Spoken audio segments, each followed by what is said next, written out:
მოგესალმებით, მეგობრებო. დღეს მინდა შემოგთავაზოთ მოკლე ბლოგი.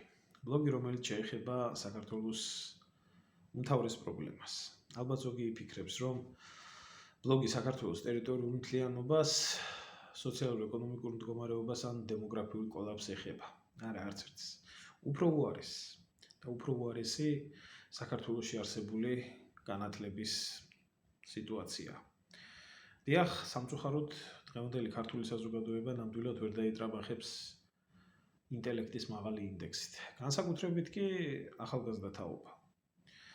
თუმცა ჯობია ვაღიაროთ, რომ ახალგაზრდა თაობის ასეთი მძიმე მდგომარეობა ჩვენი უფროსი თაობის დამსახურებაა, რადგან ჩვენ ვერ შევძელით დაგვეცვა ჩვენი საზოგადოება იმ სიდამპლიდან, რომელიც სოროსული იდეოლოგიის სახით საქართველოში შემოვიდა და მოწამლა საზოგადოება. პირველ რიგში კი ახალგაზრდა თაობა.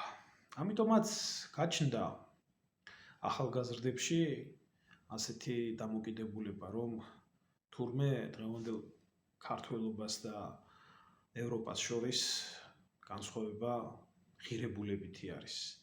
და რომ თურმე საბჭოთა პერიოდში დაბადებული ადამიანები და ან პოსტსაბჭოთა პერიოდში გაზრდილი ადამიანები საზოგადოების დამაბრკოლებელი რგოლია და ქვეყანას მაშინ ეშველება, როდესაც უფროსი თაობები წავა და მხოლოდ სოროსელების მიერ გამოზრდილი ბრწყალებში ევროპულად განათლებული თაობა ჩაიგდებს ქვეყანას ხელში სამართავად. დიახ, ეს იდეოლოგიური ბრძოლა, რომელიც თაობათა შორის ზიზღს იწვევს საქართველოში, კულტივირებულია. განსაკუთრებით ამ ბოლო დროს აქციებზე ხელისგულზე გამოჩნდა. მამებს და შვილებს შორის დაპირისპირება, ჩხუბი, ბრძოლა, დაძაბულობა ოჯახებში და ასე შემდეგ. დიახ, თაობებს შორის ყოველთვის იყო ბრძოლა, მაგრამ თაობებს შორის ზიზღი არასდროს ყოფილა.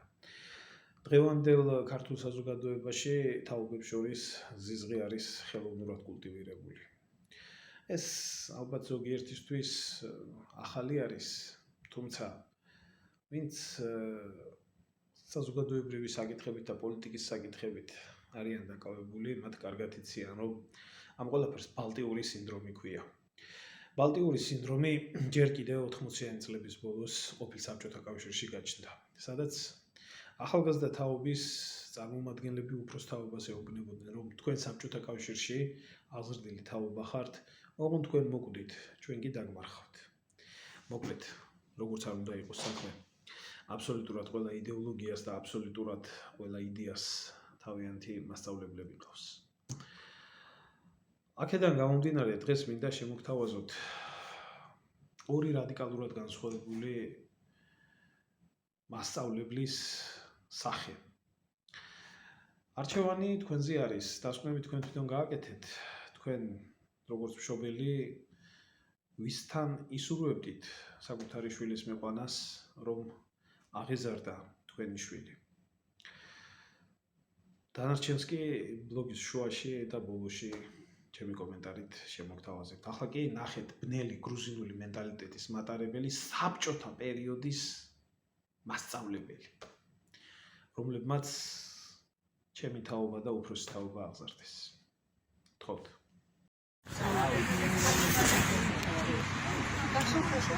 ჩემი სამშობლო მაღალია. აბა თუ გახსოვთ ესეებში. ერთი ჩისკნა. ზეპირად არ გახსოვთ. ჩემი სამშობლო მაღალია, სპეციალურად ჩემი. იცით ხო ამ სიტყვის მნიშვნელობა? ჩვენი თაგორიანია. მაშინაც გიხსნებით ხოლმე კლასებში. სპეციალურად ცერი, თუმცა უზარმაზარი ტერიტორია აქვს. ჩვენ პატარა, მაგრამ მაღლები ვართ. ჩემი სამშობლო მაღალია. თალთან ახლოს, ამიტომაც უფროა ჩვენი. ჩემი სამშობლო დაიმონოს. ნუ რა ვინგონებს, ვერ ასტიდებით. ვინაიდან ვერ დაიმონებს. ეს ინგენაზალი ნატომასთან. ეს ლებანიჭის. თქვენ გახსოვთ მუხრანა ჭალარიანის ასეთი რამე კიდევ. ქართული მარკოენა. რანაირები ხართ, რატო არ გახსოვთ? გაიხსენეთ აბა. ქართული მარკოენა. ორი ერთი წინადადება ასული. ქართული წმენა. ღმერთია, ბედისწერა. ზღვაროა. იმოდენა. ქართულ ენაზე ვინაცხალი. ახლა მე თქვენ გითხარით შეტანა საქართველოსზე და ქართულ ენაზე. აბა თქვენ იცით როგორი ქართველი, როგორი ვარგე, ხო სჭირდებით ქვეყანას, მაგრამ ქვეყანას ქვეყანას სამშობლოში და აბა თქვენ როგორი კარგები იქნებით ხურა, როგორი კარგები იქნებით, როგორ დაეხმარებით ქვეყანას გაჭირვებიდან გამოვიდეს. ცუდია ის რომ ჩვენ გახვედრებთ ასეთ და დაულაგებელ ქვეყანას, მაგრამ რასიზა ასეთი ყოფილა ჩვენი ქართველების მედი და საქართველოს მედი. აბა თქვენიც დაეხმარებთ ქვეყანას, თქვენი სწავლა განათლების გარეშე არაფერი არ არის.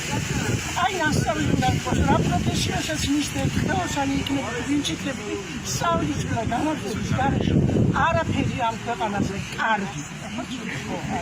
არაფერი ძაშეში ქვეყანას უჭირს, მაგრამ თუ თქვენ მეინდომებთ ყველაფერი კარგია. გაიხარეთ ნატამასწავლებელი. მადლობა ამ გელვარებისთვის, ამ ცნობებისთვის, მაგრამ მე არ მინდოდა თქვენ გაწვალებული იყავით. რასა პირიქით ძალიან გაგვიხარდა და გვიხარია. პირიქით დიდი მადლობა თქვენ.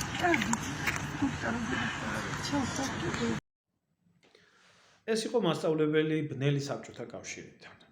მასწავლებელი, რომელმაც ჩემი და ჩემზე უფროსი თაობა აღზარდა.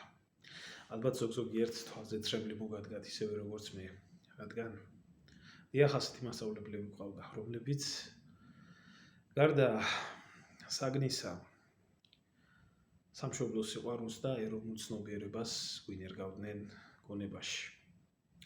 ახლა კი მინდა შემოგთავაზოთ მეორე თანამედროვეობის ახალგაზრდა, განათებული, განათლებული, პროევროპული, შიგევროპული, პროდასავლური, არ ვიცი, 1000 სხვა საამაყო სიტყვებით შესამკობი მასწავლებელი სოფოია ქუთაისიდან.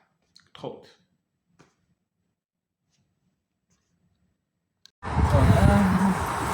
რამდენიმე წუთში ჩემი პროცესი გაიმართება ამ სასამართლოში და მე მაქვს ასეთი განწყობა. ოლე, ოლა, კოცების დედისნა. ახლა კი ორიოდე სიტყვა თავად განათლების შესახებ. მასწავლებელი. ვინ არის მასწავლებელი? ეს არის ადამიანი, რომელიც ბავშვს ცოდნას გადასცემს? არა. ეს არის ადამიანი, რომელიც მშობლის შემდეგ ბავშვს ცოდნის გადაცემასთან ერთად ზრდის და აღმზრდელობით პროცესში მონაწილეობს. მასწავლებლის დახმარებით ბავშვი პიროვნებად ყალიბდება, რომელიც შემდეგ მთელი ცხოვრება მის ცხოვრებაში გადამწყვეტ როლს თამაშობს. უამრავ ქვეყანაში მასწავლებლის მიმართ განსაკუთრებული დამოკიდებულება არსებობს. ამ მხრივ გამოირჩევა ჩინეთი. სადაც ასეთი გამოთქმაც არსებობს: პატივი იცი დედას, პატივი იცი მამას და პატივი იცი გურუს. გურუ ჩინეთში მასწავლებელს ნიშნავს. საქართველოში, სადაც იაკობ გოგებაშვილის დედაენით აღზრდილი თაობა არსებობდა, ალბათ ამ საკითხის განმარტება არ უნდა ჭირდებოდეს, მაგრამ მაინც დღეს ის დრო არის, რომ იაკობ გოგებაშვილის დედაენა მოძველებული ბნელი გრუზინული მენტალიტეტის მატარებელ წიგნად არის აღიარებული და რაღაცა უფრო სხვა, უფრო ღრმა, უფრო შიგ ევროპული ჭირდებათ, მაგალითად ისეთი როგორიც სოფოია არის. ამიტომ მოდი მივმართოთ ევროპას და ჩავეძიოთ ევროპაში მასწავლებლის მიმართ რა არსებობდა, როგორ არსებობდა, რანაირად არსებობდა. არც ისე შორეულ წარსულში, მე-19 საუკუნის მეორე ნახევარში, როდესაც გერმანია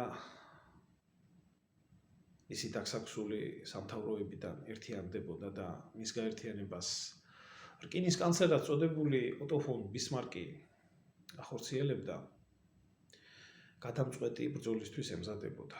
გადამწყვეტი ბრძოლა გერმანელებს და ფრანგებს შორის უნდა მომხდარიყო.